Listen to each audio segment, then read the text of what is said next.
সেনাপতি সরোয়াগের কাফেলা পথে পাওয়া দুই গাইডের দেখানো পথে অগ্রসর হচ্ছিল। ইমাম সাহেব কয়েকবার দুই গাইডকে উদ্বিগ্ন কণ্ঠে বললেন, কি ব্যাপার, এত সময় লাগছে কেন? এতদিনে তো আমাদের গন্তব্যে পৌঁছে যাওয়ার কথা। জবাবে দুই গাইড ইমামকে বোঝালো, অত্যধিক নিরাপত্তার কারণে তারা দীর্ঘ পথে অগ্রসর হচ্ছে, কারণ এই পথটি সবচেয়ে নিরাপদ ও সহজ। আসলে গাইডদের নিয়ে যাওয়া পথ মোটেও সহজ ছিল না। গাইডদ্বয় কাফেলাকে বিভ্রান্ত করে অচেনা দুর্গম দীর্ঘ পথে নিয়ে যাচ্ছিল। একদিন রাতের বেলা এক জায়গায় বিশ্রাম করার জন্য যাত্রা বিরতি করল কাফেলা। তখন গাইড দুজন কাফেলার প্রধান সরোয়াগকে জানালো, আগামীকাল দ্বীপ্রহরের আগেই তারা গন্তব্যে পৌঁছে যাবে। বিরতিহীনভাবে দুর্গম পথ পায়ে হেঁটে অতিক্রম করার ফলে কাফেলার সবাই ছিল খুবই ক্লান্ত। যাত্রাবিরতি দিয়ে হালকা কিছু খাওয়া দাওয়ার পর গা এলিয়ে দিতে সবাই ঘুমের ঘোরে আচ্ছন্ন হয়ে পড়ল। সকালে যখন তাদের ঘুম ভাঙল তখন উভয় গাইড উধাও। খোঁজাখুঁজি করে তাদের কোথাও পাওয়া গেল না। খোঁজাখুঁজি করারও সহজ ছিল না। চতুর্দিকে উঁচু পাহাড়, ঘন ঝোপঝাড়ে ঢাকা পাহাড়, গাছগাছালি ছাড়া আর কিছুই চোখে পড়ে না। তারা কোথায় এসেছে, কোন দিকে যেতে হবে কিছুই জানে না। যে পথে এসেছে এই পথে ফিরে যাওয়া ছাড়া আর কোনো পথ তাদের জানা নেই। আফসোস, হিন্দুদের চক্রান্তের শিকার হয়েছি আমরা। এরা দুজন জানত আপনি আমাদের এই এলাকার প্রাকৃতিক সৌন্দর্যের নানা গল্প বলছিলেন। এরা এই সুযোগটাকেই কাজে লাগিয়েছে। ইমামের উদ্দেশ্যে বললেন সেনাপতি সরোয়াগ, আমরা যখন বালনাথ দুর্গের পাশ দিয়ে আসছিলাম তখন আমি দুজন অশ্বারোহীকে দূরে দেখতে পেয়েছিলাম। আমি মনে করেছিলাম এরা হয়তো কোনো পথিক, কে জানে ওরাই কি সেই পথিক কিনা, বলল এক সিপাহী। তোমাদের দেখা লোকেরা এরাই হোক বা অন্য কেউ হোক, তাতে কি আসে যায়, বললেন সরোয়াগ। আসল কথা হলো আমরা এক ভয়ানক প্রতারণার শিকার হয়ে গেছি। এখন এখান থেকে কিভাবে বের হওয়া যায় চিন্তা করো। আরেকটা কাজ করো, আমাদের পুটলিতে খাওয়ার মতো যা কিছু আছে সব ফেলে দাও, এতে ওরা বিষ মিশিয়ে রেখে যেতে পারে। সেনাপতির নির্দেশে খাবার যা কিছু ছিল, বিষ দেয়া সব কিছু ফেলে দেয়া হলো। এবার শুরু হলো অজানা অচেনা পথে কঠিন এক সফর। এদিক ওদিক ঘুরে ঘুরে সারাদিন কেটে গেল। রাতটা কোনো মতে কেটে গেল বটে, কিন্তু অত্যধিক ঠান্ডায় কেউই স্বস্তি পেল না। পরদিনও এভাবে অজানা অচেনা পথে ঘুরে ঘুরে কেটে গেল। পরদিন রাতে যে সময় সরোয়াগের কাফেলা ঠান্ডা থেকে বাঁচার জন্য একটু উষ্ণ জায়গা খুঁজছিল, ঠিক সে সময় প্রতারক দুই হিন্দু গাইড লোহাকোট দুর্গে বসে দুর্গপতির কাছে তাদের কাজের বর্ণনা দিচ্ছিল, কিভাবে তারা সরোয়াগের কাফেলাকে অচেনা পাহাড়ি জায়গায় ফেলে এসেছে। সেখান থেকে ওদের বেরিয়ে যাওয়া মোটেও সহজ ব্যাপার নয়। তোমরা ওদের হত্যা করে এলে না কেন? দুর্গপতি আফসোস করে বললেন, সুলতান মাহমুদ কোনো সাধারণ লোককে আঞ্চলিক কমান্ডারের দায়িত্ব দেয়নি। তোমরা খুবই মূল্যবান শিকার হাতে পেয়েছিলে। তোমাদের কাজে আমি খুবই খুশি, কিন্তু ওদের ইহলীলা সাঙ্গ করে আসতে পারলে আরও বেশি খুশি হতাম। কালাঞ্জোর থেকে আমাদের নির্দেশ দেয়া হয়েছে কোনো মুসলমান সেনাকে যেন কেউ হত্যা না করে। আমরা জানি না এ নির্দেশ কেন দেয়া হয়েছে, নয়তো খুব সহজেই আমরা ওদের খাবারে বিষ মিশিয়ে দিতে পারতাম। কালাঞ্জোরের মহারাজ ভেবে চিন্তেই বলেছেন, তিনি হয়তো সুলতান মাহমুদকে এই বার্তায় দিতে চান, চুক্তি অনুযায়ী এখানে তার সৈন্যরা নিরাপদেই আছে। তবে তারা নিজেরাই যদি অচেনা জায়গায় গিয়ে ঘুরে ঘুরে মারা যায়, তাতে আমাদের কী বা করার আছে। আসলেও তাই হলো। সরোয়াগকে তার কাফেলা সহ অচেনা পথে ঘুরে ঘুরে মৃত্যুর দিকে এগিয়ে যাওয়া থেকে কে রক্ষা করবে? তারা নিজেরাই তো ওখানে গিয়েছে। দুদিন একটানা ঘুরেও তারা না পেল কোনো পথের সন্ধান, না পেল কোনো জনবসতির চিহ্ন। দূরে কাছে কোথাও কোনো জনমানবের চিহ্ন তাদের চোখে পড়ল না। পানাহারবিহীন এ নির্জন জঙ্গলে প্রায়ই তাদের চোখে পড়ে জোড়ায় জোড়ায় পাহাড়ি বাঘ। সিংহের গর্জনও কানে আসে। পৃথিবীর এত সৌন্দর্যমণ্ডিত মায়াবী এই জমিন তাদের কাছে এখন মৃত্যুপুরীতে পরিণত হল। খুবই কার্যকর একটা চাল দিয়েছে হিন্দু চক্রান্তকারীরা। সরোয়াগ ছিলেন এই এলাকার আঞ্চলিক সেনা প্রধান। প্রধান সেনাধ্যক্ষের অনুপস্থিতিতে নমুসলিমদেরকে পুনরায় হিন্দু ধর্মে ফিরিয়ে আনার জন্য তারা যে চক্রান্তের আয়োজন করেছিল, সারওয়াগের অনুপস্থিতিতে সেই কর্মকাণ্ড চালানোর প্রধান প্রতিবন্ধকতা দূর হয়ে গেল। হিন্দু যোগী, সন্ন্যাসী ও পুরোহিতরা চক্রান্ত ও ষড়যন্ত্রের ব্যাপারে খুবই দক্ষ ও নিপুণ। মন্দিরগুলোতে পুরোহিতরা পূজারীদের বলতে লাগল, গোমাতা যেমন পবিত্র, মুসলমানরা তেমনই অপবিত্র। মুসলমানদের হত্যা করে ইসলামকে নিশ্চিহ্ন করা ধর্মের কাজ। মন্দিরের পুরোহিতরা মুসলমানকে হত্যা ধর্মের সবচেয়ে বড় পুণ্যের কাজ বলে ঘোষণা করে। সেই দিনের পুরোহিত আর নব্য ভারতের হিন্দু নেতাদের নীতির আদর্শের মধ্যে কোনো পার্থক্য নেই। আজও ভারতকে মুসলমান শূন্য করার ব্যাপারে সকল হিন্দুই এক ও অভিন্ন মত পোষণ করে। 1014 খ্রিস্টাব্দের কোনো একদিন রাজা নন্দরায় কালাঞ্জোর দুর্গে বসে দুষ্কৃতকারী দলপতির কাছ থেকে তাদের কর্মকাণ্ডের রিপোর্ট শুনছিলেন।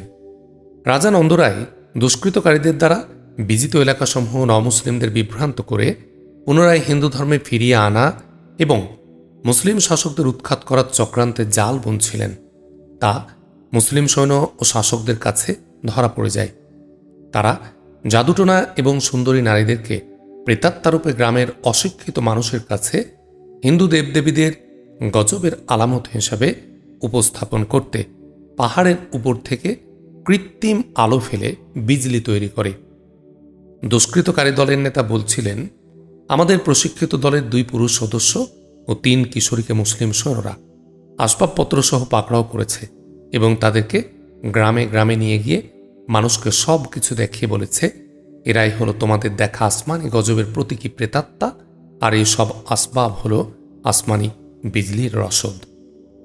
কমান্ডার আজমির যে কয়জনকে গ্রেফতার করেছিল তাদের জীবন ভিক্ষা এবং বিনা শাস্তিতে মুক্তি দেওয়ার প্রতিশ্রুতি দিয়ে কুচক্রী দলের অন্য সদস্যদেরও ঠিকানা পরিচয় তারা জেনে নেয়। তরুণীকে ব্যবহার করে আজমির তার পুরুষ এবং অন্য সাথীদের যেভাবে পাকড়াও করে, ঠিক একই কৌশলে অন্যান্য কুচক্রীদের সে পাকড়াও করতে সমর্থ হয়। একদিন আজমির কয়েক গ্রামের লোকজনকে একত্রিত করে কুচক্রী দলকে তাদের সামনে দাঁড় করিয়ে বলতে বাধ্য করল, এ পর্যন্ত দেবদেবীদের নামে তাদের কাছে যা প্রচার করা হয়েছে তার সবই ছিল শুধু গুজব, ভিত্তিহীন ও মিথ্যা। গ্রামের অনেকে অপকর্মকারীদেরকে চিনে ফেলল। চক্রান্তকারীরা গ্রামের লোকদের কাছে তাদের আসল পরিচয় প্রকাশ করে দেয়। সন্ধ্যার পর আজমির কুচক্রীদেরকে রাতের বিজলি চমকানোর মহড়া দিতে এবং তরুণীদেরকে প্রেতাত্মারূপে আবির্ভূত হয়ে দেখাতে বাধ্য করে। মহারাজা নন্দরায় যখন দেখতে পেলেন তার চক্রান্ত ভণ্ডুল হয়ে গেছে, তখন তিনি যেসব ইমাম ও প্রশিক্ষক নমুসলিমদেরকে ইসলাম শিক্ষা দিচ্ছে এবং ইবাদত বন্দেগীর তালিম দিচ্ছে, তাদের হত্যা করে লাশগুলো এমনভাবে গুম করার নির্দেশ দেন যাতে এর কোনো আলামত কেউ খুঁজে না পায়। যেসব ক্যাম্পে গজনী বাহিনীর সৈন্যরা অবস্থান করছে তাদেরকে ক্যাম্প থেকে 1-2 করে বিচ্ছিন্ন করে হত্যা করে লাশ গুম করে ফেলার নির্দেশ দেন রাজা নন্দরায়। এক রাতে আজমির তার ক্যাম্পের একটি কক্ষে একাকী বসেছিল। তার পাশে একটি কক্ষে চক্রান্তকারী পুরুষ ও তরুণীদের আটকে রাখা হয়েছিল। তাদের কক্ষের সামনে কমান্ডার আজমির প্রহরার ব্যবস্থাও করে দিয়েছিল। বন্দীদের একথাও বলে দিয়েছিল, সে আগামীকালই তোমাদের দলের পুরুষদের বালনাথ মন্দিরে পাঠিয়ে দেয়া হবে। আঞ্চলিক কমান্ডার সেনাপতি সারওয়াগের হাতে আমাদের ভাগ্য নির্ধারিত হবে, আর তরুণদেরকে সেনা প্রহরায় কালাঞ্জোর পাঠিয়ে দেওয়া হবে। রাতের মধ্যভাগে এক সিপাহী কমান্ডার আজমিরকে এসে জানালো, এক বন্দী তরুণী আপনার সাথে কথা বলতে চাই। কমান্ডার আজমির তরুণীকে ডেকে পাঠালো। সে যে তরুণীকে নদী থেকে তুলে এনেছিল সেই ছিল সাক্ষাৎ প্রত্যাশী। সম্মানিত কমান্ডার, আজ রাতেও কি আপনি আমাকে কাছে রাখবেন না?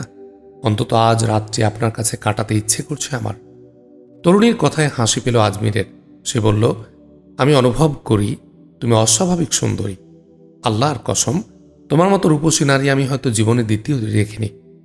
তোমার বিস্মিত হওয়ার বিষয়টিতে আমি বুঝি না এমন নয়। আমার মতো একজন যুবকের পক্ষে দীর্ঘদিন স্ত্রী সঙ্গবিহীন জীবন কাটানোর পর তোমার মতো রূপসীকে হাতের নাগালে পেয়ে একটু আকৃষ্ট না হওয়ার ব্যাপারটি তোমাকে অবাক করেছে, অথচ তোমরা প্রত্যাশা করো আমি তোমাদের রূপের প্রতি আকৃষ্ট হই। কিন্তু তুমি যদি আমার মতো মুসলমান হতে, তোমার উপরে যদি আমার মতো এমন কঠিন দায়িত্ব ন্যস্ত থাকত, তুমি যদি ইমানের তাৎপর্য উপলব্ধি করতে সক্ষম হতে, তাহলে আর তোমার কাছে ব্যাপারটা অস্বাভাবিক মনে হতো না। তোমাদের দৃষ্টি মানুষের দেহের প্রতি, এটা তোমাদের ধর্মের শিক্ষা, আর আমাদের দৃষ্টি থাকে আত্মার প্রতি।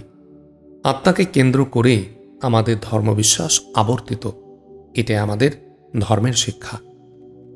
তোমার ভালোবাসা পেতে আমি যদি মুসলমান হয়ে যাই, কালনাগিনীর বিষ খুলে নিলেও সে কালনাগিনীই থাকে।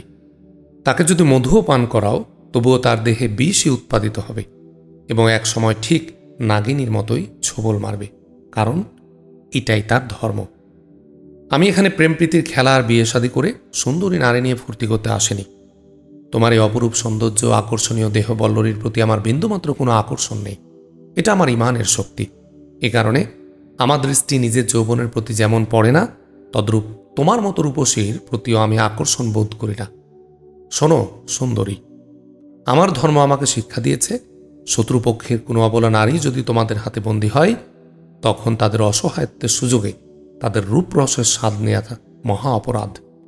নারী বন্দীদেরকে তোমাদের দৃষ্টিসীমার বাইরে রাখবে। আপনি আমাকে বন্য শুকুরের আক্রমণ থেকে বাঁচিয়েছিলেন, এখন আপনি আমাকে মুক্ত করে পূর্ণ নিরাপত্তা দিয়ে আমার ঠিকানায় পৌঁছে দিতে চাচ্ছেন। এতটা দিন আমাদের মতো 3টি যুবতী মেয়ে সম্পূর্ণ আপনার ইচ্ছা আকাঙ্ক্ষার উপর আপনার দয়ার অনুগ্রহে কাটালাম। তারপরও আপনি আমাদের প্রতি আকৃষ্ট হওয়া তো দূরে থাক, আমাদের রূপ যৌবনের প্রতি একটু গভীরভাবে তাকিয়েও দেখেননি। আপনি পাথর হয়ে রইলেন। কথা বলতে বলতে নীরব হয়ে গেল তরুণী। এক পর্যায়ে দুহাতে আজমিরের চেহারা তার দিকে ঘোরালো। মমতা, শ্রদ্ধা ও ভালোবাসায় আজমিরের প্রতি তার আত্মনিবেদনের ভাব তরুণীর চোখে মুখে ফুটে উঠল। হঠাৎ তরুণী বলল, আমি তাজা রক্তের গন্ধ পাচ্ছি, মনে হচ্ছে আপনি কোনো গভীর বেদনায় আক্রান্ত। আজমির, আপনি কি আহত? আস্তে করে বাম হাতটি উপরে উঠালো আজমির। তার হাতে একটি ধারালো খঞ্জর, খঞ্জরের অগ্রভাগ রক্তমাখা। তরুণী তার ডান পাশে বসে। সে দেখতে পায়নি, সে যখন আজমিরের পাশে তার গা এলিয়ে দিয়ে আজমিরের দেহে কামনার আগুন জ্বালাতে চেষ্টা করছিল, এই প্রমোদনা থেকে নিজেকে বাঁচানোর জন্য অতি সন্তর্পণে আজমির তার কোমরে রক্ষিত খঞ্জর কোষমুক্ত করে ধীরে খোলা পায়ের উপরিভাগে বিদ্ধ করে। তরুণী রক্তমাখা খঞ্জর দেখে বসা থেকে উঠে আজমিরের মুখোমুখি দাঁড়ায়। তখন আজমিরের পায়ের ক্ষতস্থানের দিকে তার নজর পড়ল। ফিনকি দিয়ে সেখান থেকে রক্ত বেরোচ্ছে। অবাক বিস্ময়ে সেদিকে কতক্ষণ তাকিয়ে রইল তরুণী। এতে অবাক হওয়ার কিছু নেই সুন্দরী, আমি মানুষ, ফেরেশতা নই। আমি পুরোপুরি সক্ষম একজন যুবক। তোমার শরীরের স্পর্শ, ছোঁয়া আমাকে স্বীয় কর্তব্য থেকে দূরে সরিয়ে নিচ্ছিল। আমি শুধু সুলতানের চাকুরি করি না, আল্লাহর দরবারেও আমার কর্তব্য সম্পর্কে আমাকে জবাবদিহি করতে হবে। এ ভূখণ্ডে একজন সুলতান আর মহারাজাদের সংঘাত রাজ্য দখল নিয়ে নয়, এটি সত্য, ন্যায় ও অসত্য, অন্যায় মতবাদের সংঘাত। আমি সাময়িক একটু সুখ ভোগের জন্য আমার আজীবন লালিত স্বপ্ন আদর্শকে জলাঞ্জলি দিতে পারি না। তোমার রূপ, সৌন্দর্য, সমর্পিত নিবেদন উপেক্ষা করে মনের মধ্যে চাপও সৃষ্টি করতে চায় না। এজন্য তোমার দিক থেকে দৃষ্টি ফেরাতে নিজের পায়ে খঞ্জর বিদ্ধ করেছি। ঠিক আছে, তুমি এখন নিজের কক্ষে চলে যাও। তরুণী আজমিরের একটি হাত টেনে নিয়ে তার চোখে স্পর্শ করালো এবং তাতে চুমু খেয়ে নিজ কক্ষে চলে গেল। পরদিন সকালে 3 তরুণীকে 3টি ঘোড়ায় সাওয়ার করে 10 জন অশ্বারোহী সহযোদ্ধা সহ সাথে নিয়ে কমান্ডার আজমির কালাঞ্চরের পথে রওনা হয়ে গেল। তরুণীরা বারবার তাদের ঘোড়া আজমিরের ঘোড়ার পাশে নিয়ে আসছিল, কিন্তু আজমির তাদের প্রতি মুচকি হাসি উপহার দেয়া ছাড়া আর কোনো কথা বলেনি। মধ্যরাতের পরে কালাঞ্চর দুর্গের প্রধান ফটকের সামনে পৌঁছল আজমিরের কাফেলা। দুর্গের অনতিদূরে তরুণীদের নামিয়ে দিয়ে সঙ্গীদের নিয়ে ফিরে আসতে উদ্যত হল আজমির। জীবন বাঁচানোর কৃতজ্ঞতায় আজমিরের কাছে নিজেকে সমর্পণকারী মেয়েটি আজমিরের পথ আগলে দাঁড়িয়ে বিনীত কণ্ঠে বলল, আপনার উপকারের কোনো প্রতিদান আমি দিতে পারিনি। আমার দেহ ছাড়া আপনাকে দেওয়ার মতো আর কোনো কিছুই ছিল না। এজন্য আজীবন একটা দুঃখ বোধ আমাকে বয়ে বেড়াতে হবে। আমি কোনো প্রতিদান চাই না, আমাকে আমার প্রভু উত্তম প্রতিদান দিবেন। তুমি তোমাদের রাজাকে গিয়ে বলো, যুদ্ধ হয় রণাঙ্গনে, পুরুষে পুরুষে, নারীকে দিয়ে কখনো যুদ্ধ জেতা যায় না। সহযোদ্ধাদের নিয়ে ফিরে আসার পথে আজমিরের মন ছিল ফুরফুরে। আল্লাহর দরবারে কায়মনোবাক্যে নিজেকে সমর্পণ করার পর আল্লাহ তার আবেদন মঞ্জুর করেছেন। তার ইমানের নূর সে প্রত্যক্ষ করেছে। সে সাথে অর্পিত দায়িত্ব সুষ্ঠু ও সুন্দরভাবে পালন করতে পেরেছে। এদিকে সেনাপতি সরওয়াগ অচেনা পাহাড়ের ঘূর্ণিপাকে ঘুরে ঘুরে হয়রান। ৩-৪ দিন বিরতিহীন ঘুরে ফিরেও পাহাড়ের বেষ্টনী থেকে বেরিয়ে গন্তব্যে পৌঁছার কোনো পথ পায়নি তারা। এই এলাকায় যদি খাওয়ার উপযোগী সুমিষ্ট ফলজ গাছের সমারোহ এবং সুপেয় পানির প্রাচুর্যতা না থাকত, তাহলে এতদিনে তাদের পক্ষে জীবন বাঁচানো অসম্ভব হয়ে যেত। লোহাকোট দুর্গের হিন্দু রাজাকে প্রথমে খবরটি দেয়া হল যে বালনাথ দুর্গের মুসলিম সেনাপতি এবং গজনী সুলতানের আঞ্চলিক প্রশাসনিক সেনাপতি সরওয়াগ একজন ইমাম ও কয়েকজন সৈন্য নিয়ে পাহাড়ের মধ্যে ঘুরপাক খাচ্ছে। তাদেরকে হিন্দুরা বিভ্রান্ত করে পাহাড়ের মধ্যে এনে ছেড়ে রেখেছে। লোহাকোট দুর্গের দুর্গপতি কাল বিলম্ব না করে এ খবরটি রাজা নন্দরায়কে জানাল। রাজা নন্দরায় এ খবর শুনে নির্দেশ দিলেন ওদের সবাইকে পাকড়াও করে দুর্গে নিয়ে আসা হোক। একদিন পর পার্শ্ববর্তী একটি মুসলিম সেনা চৌকির এক সিপাহী কমান্ডার আজমিরের চৌকিতে এসে সেই চৌকির কমান্ডারের পক্ষে থেকে জানালো, আমি খবর পেয়েছি কালাঞ্জোর দুর্গের একটি সেনাদল আমাদের সেনাবাহিনীর একটি ছোট্ট কাফেলাকে গ্রেফতার করে কালাঞ্জোর নিয়ে যাচ্ছে। আমার পক্ষে এটা জানা সম্ভব হয়নি যে মুসলিম সৈন্যরা কারা এবং কোন চৌকির সৈনিক।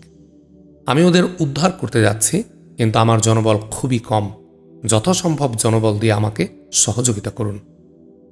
সংবাদ পাওয়ার সাথে সাথে তার চৌকির বাছাই করা 10 জন সিপাহীকে নিয়ে আজমির নিজে রওনা হল। পথ ছিল দুর্গম, এবড়ো থেবড়ো। তারপরও আজমির ও সাথীরা 4-5 ঘন্টার মধ্যে সংবাদ প্রেরণকারী চৌকির কমান্ডারের কাছে পৌঁছে গেল। গজনী বাহিনীর কয়েকজন সদস্য কালাঞ্জোর সৈন্যরা গ্রেফতার করার খবরটি দিয়েছিল স্থানীয় একজন অধিবাসী।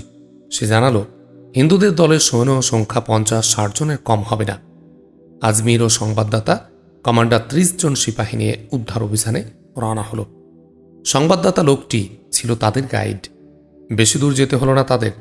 ঘণ্টাখানেক অগ্রসর হওয়ার পর ময়দান পেরিয়ে একটি পাহাড়ি উপত্যকায় পৌঁছে তারা দেখতে পেল হিন্দু বাহিনীর বেষ্টনীতে গমনকারী কয়েকজন মুসলিম যোদ্ধাকে।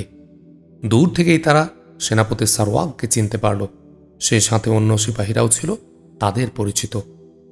কাছাকাছি গিয়ে আজমির হিন্দুদের শাসিয়ে বলল, বন্দীদের এখানেই ছেড়ে দিয়ে তোমরা চলে যাও।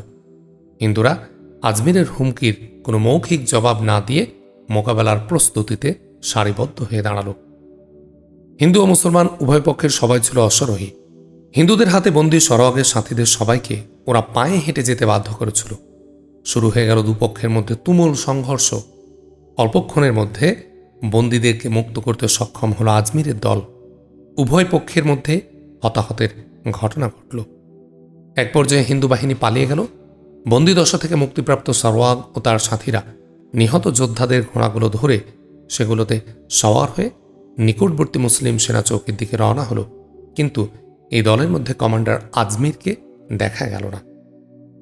কমান্ডার আজমিরের ঘোড়া আহত হয়ে রণাঙ্গন থেকে দূরে সরে যায়। আজমির ঘোড়া না ছেড়ে এটিকে নিয়ে চৌকিতে ফেরার চেষ্টা করে, কিন্তু পলায়ন পর 7-8 জন হিন্দু সৈন্য পেয়ে গেল তাকে। ওরা আজমিরকে একাকী পেয়ে ঘেরাও করে ফেলে। ঘোড়াটি দুর্বল হয়ে পড়ায় তার পক্ষে পালানো আর সম্ভব ছিল না। একাকী এতজনের মোকাবেলা করাও সম্ভব ছিল না তার। অগত্যা অসহায় আজমিরকে গ্রেফতারি বরণ করতে হলো। হিন্দুরা তাকে ঘোড়ার পিঠে বেঁধে কালাঞ্জোর নিয়ে গেল। পথিমধ্যে আরও হিন্দু সৈন্য এসে তাদের সাথে মিলিত হয়। তারাও 2 জন মুসলিম সৈন্যকে বন্দী করে নিয়ে যাচ্ছিল। মুহূর্তের মধ্যে দুর্গে রটে গেল। কয়েকজন মুসলিম সৈন্যকে বন্দী করা হয়েছে। রাজমহলের ভেতরের রক্ষিতা ও নর্তকীদের কাছে চলে গেল মুসলিম সৈন্য গ্রেফতার করে আনার খবর। বন্য শুকুরের আক্রমণ থেকে আজমিরের উদ্ধার করা নর্তকী খবর শুনে তৎক্ষণাৎ বের হয়ে এলো। কারণ মুসলমান সৈন্যদের বন্দিশালায় বেশ কিছুদিন কাটিয়েছে সে। মুসলমানদের উন্নত মানসিকতা, ধর্মনিষ্ঠা, কর্তব্যপরায়ণতা, সর্বোপরি আদর্শের পরাকাষ্ঠা সে গজনী বাহিনীর মধ্যে দেখেছে। এখন সেই গজনী বাহিনীর সৈনিককে হিন্দুদের হাতে গ্রেফতার হওয়ার খবরে সে তাদের নিজ চোখে দেখার আগ্রহ দমাতে পারল না। কমান্ডার আজমিরের বীরত্ব, হৃদ্যতা, মানবিকতা, উন্নত নৈতিকতার কারণে গোটা গজনী বাহিনীর প্রতি সেই তরুণীর হৃদয়ে শ্রদ্ধা ও ভক্তির আসন সৃষ্টি হয়েছিল। ধর্মীয় চাপে মুসলমানদের প্রতি যতই হিংসা থাকুক না কেন, হৃদয়ের গভীরে শ্রদ্ধার আসনটিতে সে সরিয়ে নিতে পারছিল না। তাই নিজ চোখে মুসলমান বন্দীদের দেখার জন্য যখন সে বন্দীদের কাছে পৌঁছল, আজমিরকে দেখে হতচকিয়ে গেল তরুণী।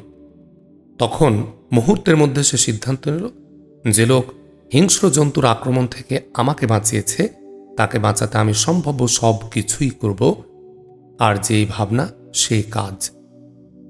হিন্দু সৈনিকদের কমান্ডারকে হাতের ইশারায় একটু দূরে সরিয়ে নিয়ে তরুণী তার কানে কানে আজমিরকে ছেড়ে দিতে অনুরোধ করল। সে কমান্ডারকে জানালো এ মুসলিম সৈনিক কিভাবে তার জীবন বাঁচিয়েছিল এবং এর প্রতিদানে নিজেকে পেশ করার পরও সে তা গ্রহণ করেনি। তরুণী কমান্ডারকে বলল, তুমি এ কাজ করলে তোমাকে প্রত্যাশার চেয়ে অনেক বেশি পুরস্কার দেব এবং তাকে এমনভাবে দুর্গের বাইরে পাঠাবো যে কেউ ঘূর্ণাক্ষরেও জানতে পারবে না। তখনও পর্যন্ত বন্দীদেরকে কোনো সরকারি উচ্চ মহলের কাছে পেশ করা হয়নি। তখন সন্ধ্যার অন্ধকার গাঢ় হয়ে গেছে। বন্দীদেরকে বন্দিশালায় রেখে দেওয়ার কথা, কিন্তু হিন্দু কমান্ডারকে ছলে বলে কৌশলে আজমিরের মুক্তিদানে সম্মত করিয়ে তরুণী অন্ধকারের সুযোগ নিয়ে আজমিরকে একটি ঘন ঝোপঝাড় ও গাছগাছালির আড়ালে নিয়ে যায়। আজমিরকে এখানে বসে রেখে তরুণী দৌড়ে চলে যায়। কিছুক্ষণের মধ্যে কিছু কাপড় একটি ঘোড়া নিয়ে ফিরে আসে। তাড়াতাড়ি আজমিরের গায়ে পরিয়ে দেয় হিন্দু ঋষি পুরোহিতদের কাপড় এবং তাকে একজন বয়স্ক পুরোহিতের পোশাকে সজ্জিত করে মাথায় বিশেষ পাগড়ি বেঁধে দেয় এবং ঘোড়ায় সাওয়ার হয়ে অগ্রসর হতে বলে নিজে আগে আগে চলতে শুরু করে।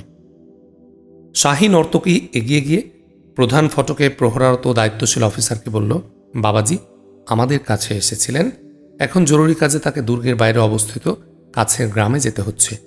সেখানে দুজন লোক মারা গেছে, তিনি পৌঁছলে পরেই শুরু হবে অন্ত্যেষ্টিক্রিয়া। অন্দরমহল থেকে আমাকে দ্বার খুলিয়ে দেওয়ার জন্য বলা হয়েছে। দ্বাররক্ষী জানত এই তরুণী রাজমহলের নর্তকী।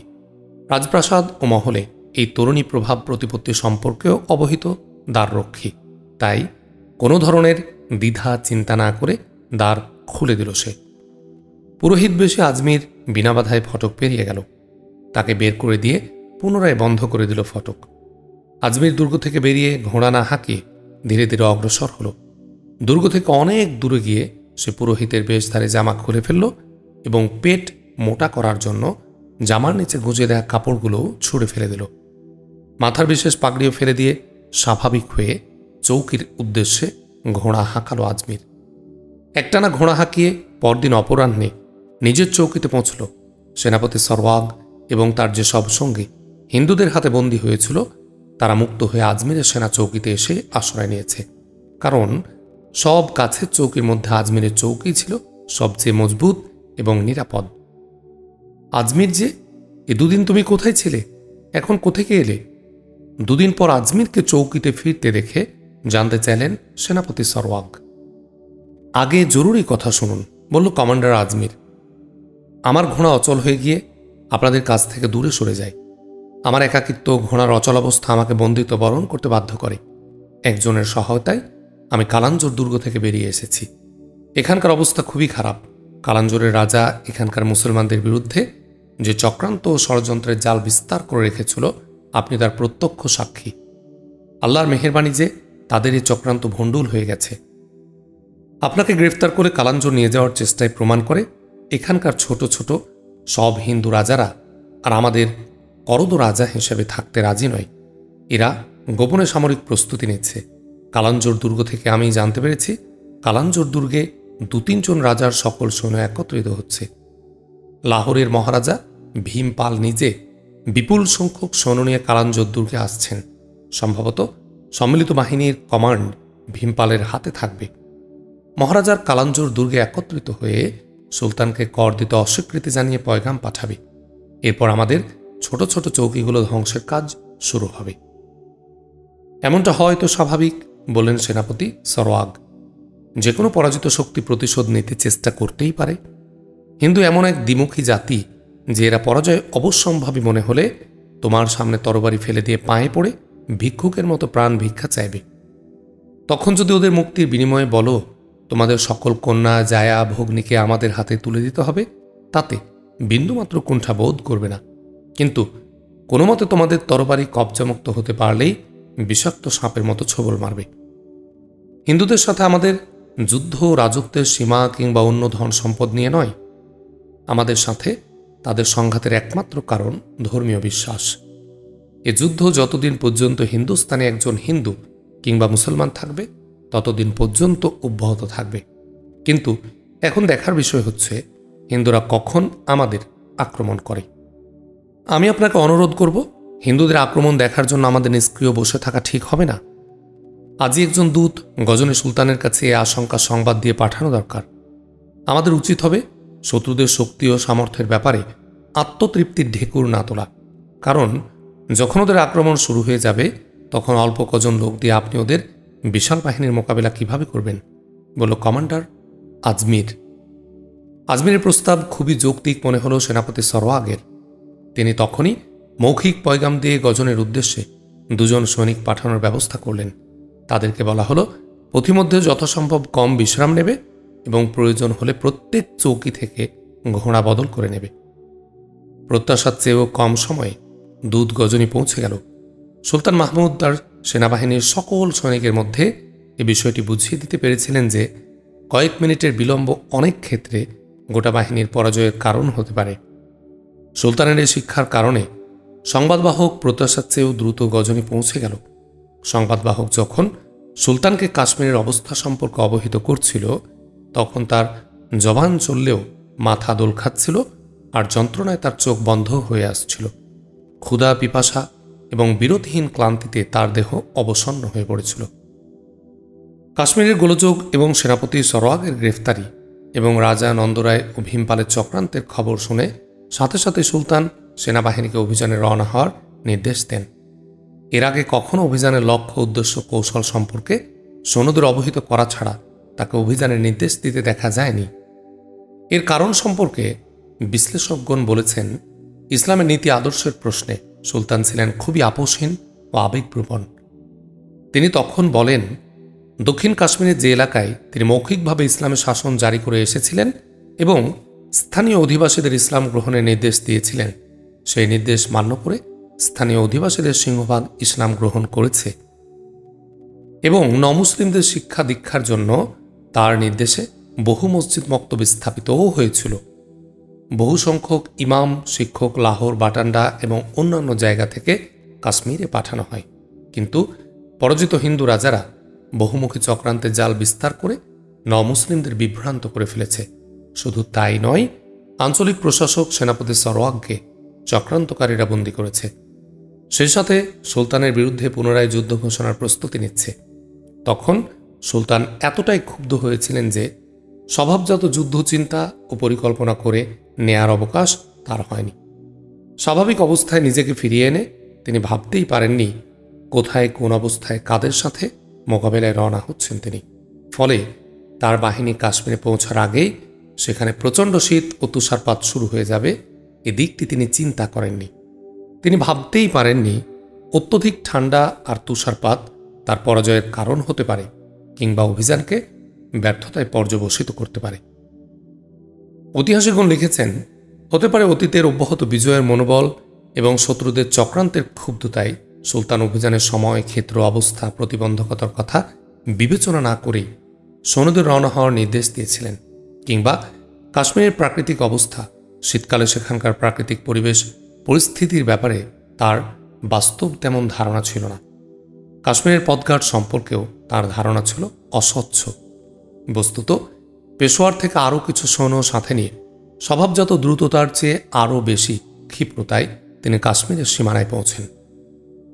1015 সালের জানুয়ারি মাসের প্রথম দশকে সুলতান তার সৈন্যদল নিয়ে কাশ্মীর পৌঁছান। তখন পাহাড় ও সমতল সব জায়গায় তুষারপাতের কারণে বরফে ঢাকা পড়ে যায়।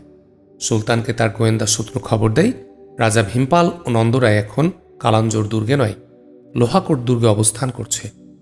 কালাঞ্জোর দুর্গ অবরোধ করে কালক্ষেপণ না করে লোহাকোট দুর্গ অবরোধের পরামর্শ দেয়া হলো, কারণ লোহাকোট দুর্গ দখলে এসে গেলে কালাঞ্জোর অবরোধ ছাড়াই দখলে এসে যাবে। এদিকে লোহাকোট দুর্গে অবস্থানকারী মহারাজাদের কাছে খবর এলো সুলতান মাহমুদ এসে গেছে। মহারাজা নন্দরায় চক্রান্ত দুষ্কৃতকারী দলের প্রধানকে ডেকে বললেন, তোমার সে লোকদের নিয়ে এসো। কিছুক্ষণের মধ্যে রাজা নন্দরায়ের সামনে 10-12 জন লোকের একটি দলকে এনে দাঁড় করানো হলো।